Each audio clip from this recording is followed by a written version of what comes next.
एक दिन हारिस और हाशिम ने फैसला किया कि वो चिड़िया घर जाएंगे। ये एक धूप भरा खूबसूरत दिन था और दोनों भाई बहुत पुरजोश थे।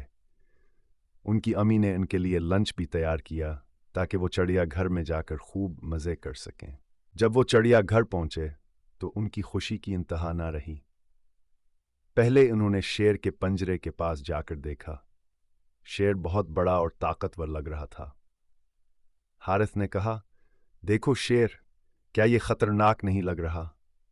हाशिम ने हंसकर जवाब दिया, हाँ, लेकिन ये पंजरे के अंदर है, हमें कुछ नहीं कहेगा। आगे बढ़ते हुए उन्होंने ज़राफ़े को देखा। ज़राफ़ा अपनी लंबी गर्दन के साथ दरख्तों से पत्ते खा रहा था। हाशिम ने कहा, वाह, ज़राफ़े की गर्दन कितनी लंबी है। हारिस ने सर हिलाकर कहा, हाँ, शायद ये आसमान को भी छू सकता है। फिर वो हाथियों के पास गए। हाथी बहुत बड़े थे और अपनी सूंड से पानी फेंक रहे थे। हारिस और हाशिम हंसने लगे क्योंकि एक हाथी ने उनकी तरफ पानी फेंक दिया। बाद में वो परिंदों के पंजरे के पास गए जहां तरह तरह के खूबसूरत परिंदे थे।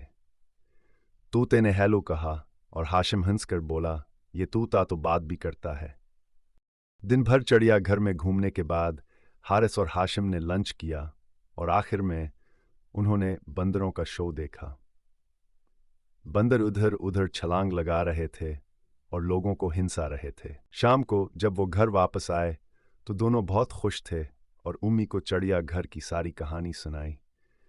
हारिस ने कहा, यह हमारा सबसे बेहतरीन दिन था, और हाशिम ने सर हिलाकर कहा, हाँ, हम दोबारा ज़रूर आएंगे।